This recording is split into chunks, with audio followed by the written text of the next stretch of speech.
Have you ever wondered what happens behind the scenes when you're performing a ritual? Watch this video to find out. First of all, I'm going to tell you who hears your summons, who shows up, and what happens during your ritual and even after. So let's get right into it. But before we do that, I want you to tell me who you think shows up every time you summon a spirit. Let me know your answer in the comment section. I'm excited to hear it.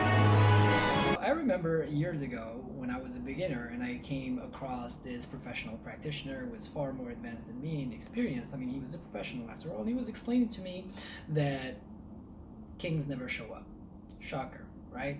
In a nutshell, he explained that it's not the kings, but it's actually their servants who show up into each one of our rituals. And years later, when, my practice got pretty advanced and communication between the jinns and me was free-flowing, I asked them the same question. And of course, they confirmed it. Now, looking back, it didn't need all this confirming, really, because it makes perfectly logical sense. And I explained to you how. First of all, the thing that you have to understand is that the spirits are not omniscient. Imagine you're in, let's say, the US, and you're calling on Maymoon, who is in, let's say, Morocco. How is Maymoon going to hear you?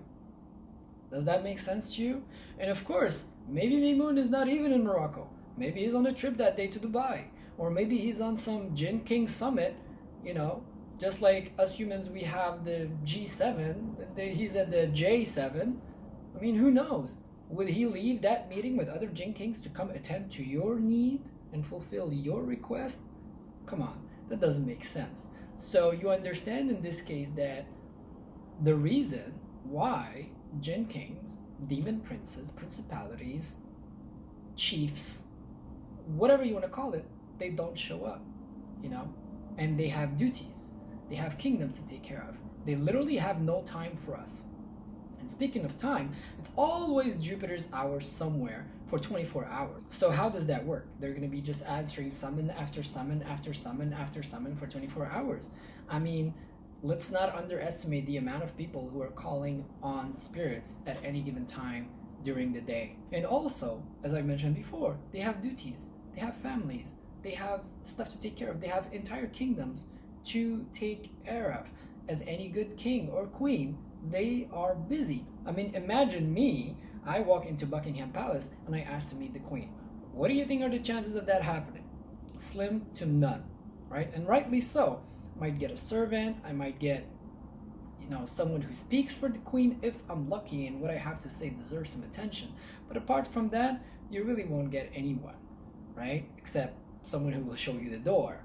Same thing with the kings. So this is a very important reality that many people need to understand. The spirits that you have a relationship with and are your patrons, you've never met. Pretty scary, right? But this is the truth. So it doesn't make it any less true if you don't believe in it.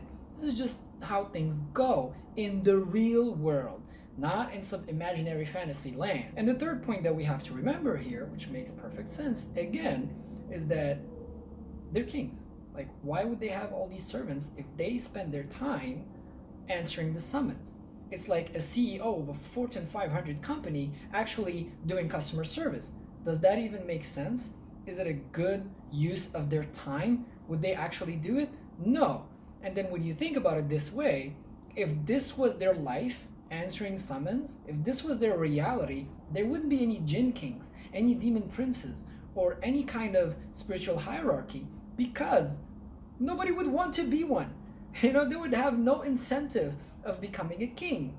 And as I mentioned before, if you think you're speaking to a prince or a duke or a king, well, you're just not. And it's okay. All right? This channel is about the truth, and I'm looking to bring the truth out.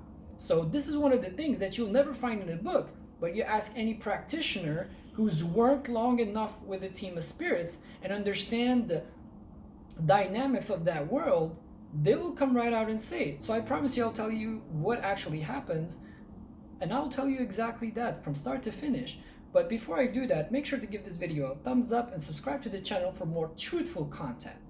So as I told you before, it is the servants who come. Now, your voice in the spirit world goes a lot further than any human can hear it, right? They could be kilometers away, but they're still in the vicinity. They're not at the other side of the globe, as the king might be. So they hear you, and you're not calling on them. I mean, you don't even know their name. You're calling on the Djinn King. So they hear the king's name. They're like, oh, I know what's happening. You know, they understand this stuff, right? So you're calling on someone, their employee is going to answer. So they come into your vicinity, into your working area, and they witness everything. They listen to you. You're basically conjuring them. They're the ones your ritual should be aimed at. And that's why even when I'm giving the rituals to my students, you know, when we're welcoming the spirits, we're welcoming spirits in the plural form, right? And when I'm asking, and when I'm writing the petitions, I'm writing the petitions for the kings to employ their aides, to employ their servants. So the servants hear their king's name, and they get, of course, it's not just about curiosity, it's really about their work. That's their job. And they're like, what does this person want? So they come to you and they listen to you, they listen to your conjuration, they listen to your petition, and they take note of everything. But not only that, they look at your working area, how clean it is, how orderly it is.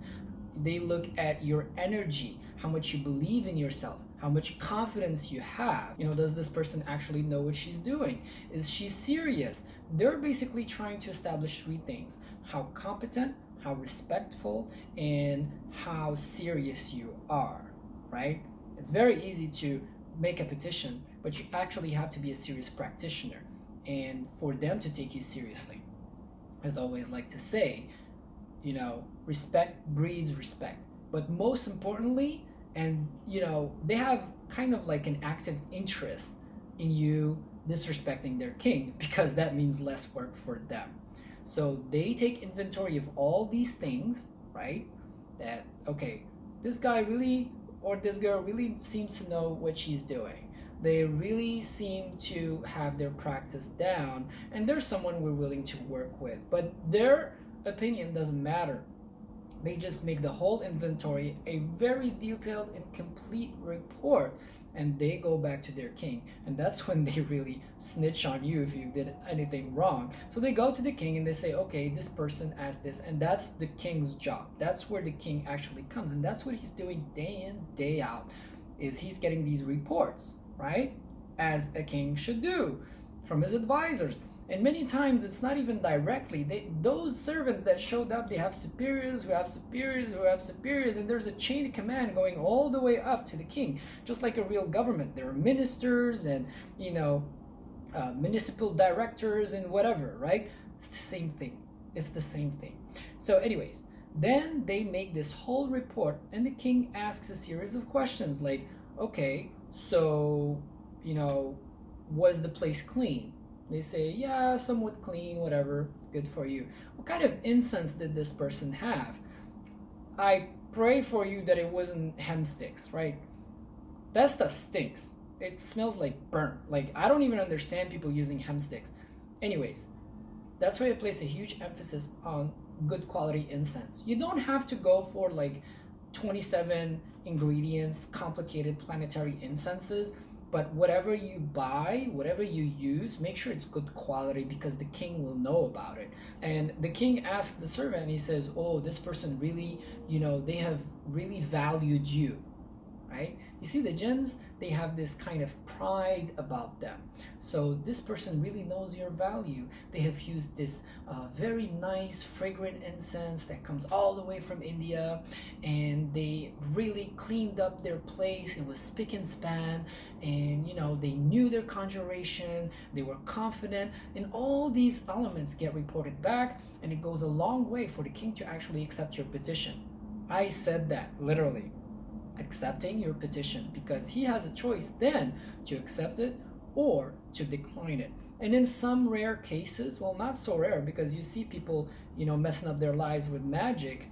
If there are so many elements that pile up against you and that the king or queen feels that they have been insulted, well, they might decide to punish you. And that's when the magic actually reverses back on you, and, you know, you're getting the blunt end of it. And this is when the problems start, is when people who are following improper procedures by authors or people who have no business talking about what they're talking about or writing about this stuff, You know, you have to have knowledge, like literally. Knowledge is key here.